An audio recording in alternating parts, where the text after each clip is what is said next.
Welcome to the Taste China Learn English. Thank you. I am really excited for today's deep dive. Me too. So today, our goal is to look at a really great vlog. It's by a food blogger named Leo. Right. And he is exploring this very busy, very exciting alleyway in Chengdu. Exactly. And while we follow him, we are going to explore a famous Chinese street food called bobuji. Yes, Bobo G. And, while we do that, we are going to learn some really fantastic English words to describe delicious food. So whether you are an English beginner or, just a food lover, today's deep dive is for you. Yeah, we want to help you learn how to talk about flavors naturally. Though I should warn you, talking about this food in so much detail is definitely going to make you very hungry. Oh, absolutely. It makes me hungry just thinking about it. Right. So let's just jump right into it. Let's start with, well, what bobuji actually is. Good place to start. So if we look at the name, it's actually pretty simple when you break it down. Okay, let's hear it. In the local language, the word bobo just refers to the bowls. The bowls. Yeah, specifically these giant, really thick ceramic bowls that they use to serve the food in. Ah, okay. And what about G? Well, G simply means chicken. Wait, really? So the name literally just means chicken in a bowl. Yeah, pretty much. Just chicken in a bowl. I mean, if someone invites you to dinner, right, and they say, hey, we're having chicken in a bowl, you probably wouldn't expect anything special. No, you'd probably just picture some plain, boring chicken soup. Exactly. But if the name means chicken in a bowl, why did Leo, the blogger, say this dish is a visual spectacle? Oh, that's a great vocabulary word. It is. So let's explain it. A spectacle is, it's not just something you look at. It's a big, impressive event. Right, like a fireworks show. Exactly like fireworks. Mhm. It's something amazing to see. To me, looking at Leo's video, it looks kind of like a bright, colorful bouquet of flowers, but made entirely of food. That is a perfect way to describe it Yeah. because when they bring that ceramic bowl to the table, it is completely filled with this bright, glowing red chili oil. Red chili oil. Yes, and the top of that oil is just completely covered in a thick layer of toasted sesame seeds. So you have this bright, shining red color mixed with thousands of golden seeds. Exactly. Which brings us to our next great English phrase.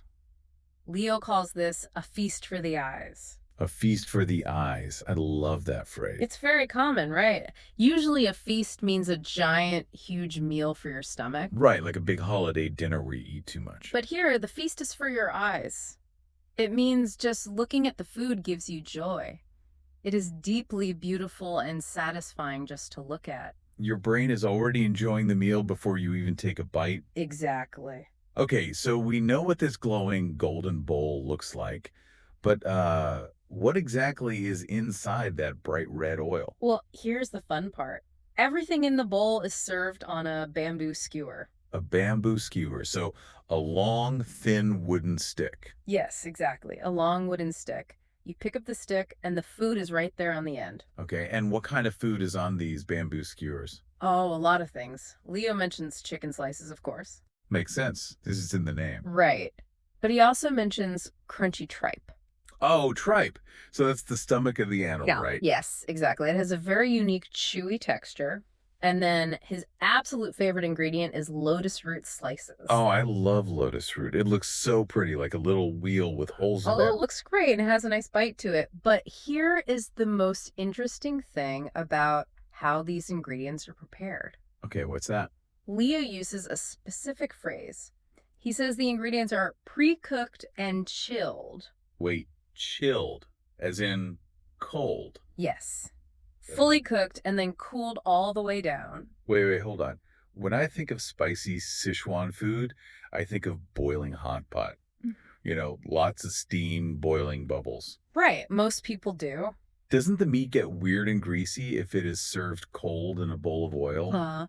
I feel like it would be mushy. That is the big surprise here. It actually does the exact opposite. Really? How so? By cooking the meat and vegetables and then quickly chilling them, making them cold, it actually locks in their shape. They get very firm. Oh, so they don't get soft. Exactly. So when those cold skewers are put into the bowl, they are, as Leo says, drenched in the chili oil. Drenched in. So that means completely covered. Right. Like if you stand in the rain without an umbrella, you are drenched in water. Got it. So the food is drenched in oil, but because it's cold, the oil doesn't make it mushy inside. Yes, you understand perfectly. They are completely meant to be eaten cold. That is amazing. But, serving cold ingredients in spicy oil sounds like a total contradiction. It really does, doesn't it? Yeah. So how does this unique temperature change the way it actually tastes? Well, this brings us to what Leo calls the spicy spectrum. The spicy spectrums. We're talking about all the different levels of spice. Exactly. And the most important word to learn here is mala. Mala. Can we translate that into English? Yes, Leo translates it as numbing and spicy. Numbing. That is such a fascinating word for food. Usually, if your foot is numbing, it means you can't feel it, right? Like it fell asleep. Right, exactly. You get that weird vibrating static feeling in your foot. So, this food literally makes your tongue feel that way. It vibrates. Yes, it is a very real physical reaction caused by Sichuan peppercorns. It's not just hot like a normal chili pepper, it literally makes your tongue tingle and vibrate. Wow, that is intense. It is. But it is not just hot. Leo uses two more words to describe the flavor of the oil. He calls it aromatic and nutty. Aromatic. So, that means it smells wonderful, like rich and deep. Yes, the spices give off a really strong, beautiful smell. And nutty comes from all those toasted sesame seeds floating on top. Ah, I see. So, you have the numbing vibration, the rich aromatic smell, and the nutty sesame seeds. Exactly. And Leo uses a perfect English phrase to describe this. He calls it multi-layered. Multi-layered. Oh, I love that word Why is that? because it paints a picture. To me, it's like a perfectly tailored flavor blanket wrapping around the food. A flavor blanket. I like that. Right. Or think of it like playing music. If you hit one key on a piano, it's just one sound. But if you hit many keys together, it's a multi-layered chord. That is a brilliant example. All these flavors hit your tongue at the exact same time. And because the cold skewers sit in the bowl, they are deeply infused with this multi-layered broth. Infused, meaning the flavor goes deep inside the food. Yes. And we can't forget about texture. The vocabulary for texture here is so important. Right, because earlier we talked about how the food doesn't get mushy. Exactly. Leo points out that the lotus root and the tripe are not soft at all. He describes them as al dente or crunchy. Al dente. That's a great word. Usually we use that for Italian pasta. Right. Yes. It means it is firm when you bite it, it pushes back against your teeth. And crunchy means it makes a loud snapping sound when you chew. Right. So you have this heavy, spicy oil, but the fresh, crunchy snap of the vegetables cuts right through it. Okay, I am definitely getting hungry now. Uh, But with all that intense numbing spice vibrating on your tongue, it sounds like you might eventually need some help cooling down. you definitely do. You can't just eat spicy oil forever. You need balance. So what do you do? Well, Leo introduces the side dishes, and he calls them the soulmates of bobuji. Soulmates. Wow, that is a very romantic English phrase. It is, isn't it? Yeah, usually your soulmate is the person you love who completes your life. So calling a side dish a soulmate means you absolutely cannot eat boboji without it. Exactly. They belong together. And Leo points out two options. You can have a warm chicken grains porridge, or, and this is very popular, a bowl of iced jelly. Ice jelly. That sounds very cold. It is. It's a clear, sweet jelly served cold. Leo uses the English word refreshing to describe it. Refreshing, like drinking a cold glass of water on a very hot day. It makes you feel completely restored. Yes. The refreshing jelly helps neutralize the heat of the red oil. Let's focus on that word, neutralize. That's a great word for our listeners. Yes, it means to balance something out or cancel it. So the jelly cancels out the burning, numbing spice and makes your tongue feel normal again. Ah, okay. So you eat a spicy skewer, it burns a little, and then you eat the jelly to neutralize it. Exactly. And then you are ready to reach back into the big bowl for another skewer. That sounds amazing. But I have a practical question about this. Sure, what is it? So you're sitting with friends, right? Everyone is just constantly grabbing these bamboo skewers out of one giant bowl. Right, everybody shares. So how does the restaurant know how much you ate?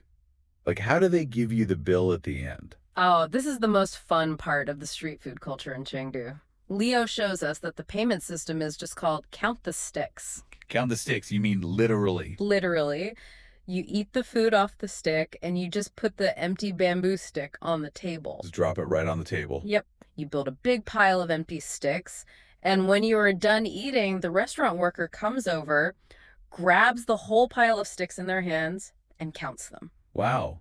So you don't count the dishes, you just pay for the number of sticks you have. Exactly. It's so simple. You don't have to order from a menu again and again. You just eat until you are full.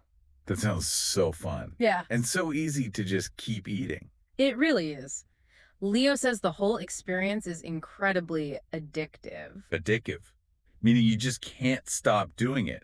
You just want one more stick and then another. Exactly, because it's so easy and the flavors are so balanced, you just keep eating until the giant ceramic bowl is empty. That is incredible. Well, Yeah. let's quickly recap the journey we took today. Good idea. We covered a lot of great vocabulary. We really did. We started with the glowing red ceramic bowls, learning how to describe a visual spectacle and a feast for the eyes, Right. And then we learned about the pre-cooked and chilled skewers and how they get drenched in the oil. which brought us to that amazing mela spice, that numbing, aromatic, and nutty flavor that creates a multi-layered experience. And of course, balancing all that intense heat with a refreshing bowl of ice jelly to neutralize our tongues. Finally, we learned about the super easy, very addictive tradition of just counting the sticks to pay the bill. It is such a brilliant culinary culture. It really is. I'm definitely going to try and find some boji soon. Me too. But before we go, I want to leave you, our listener, with a final question to think about. Oh, I love a good final thought. What is it? We talked a lot about how the skewers are served chilled, how they are completely cold in that spicy oil. Right. To keep them crunchy? Yes. But how does the temperature of our food actually change our perception of spice? Oh, that's interesting. Right. If boboji were served boiling hot instead of chilled, would those numbing Sichuan peppercorns feel completely different on our tongues? Wow. Yeah. Does the heat make the pain worse? Exactly. Does the cold actually make the spice more magical? Does it allow you to taste the multi-layered flavors better because your mouth isn't burning from the heat? That is a fascinating thing to ponder. It really makes you think about how temperature is just as important as the ingredients themselves. It really is something to explore the next time you eat spicy food. Definitely. Well, we really hope you enjoyed learning these new English words today and that you feel more confident describing the amazing foods you eat. Yes, and we hope you get to experience a feast for the eyes soon.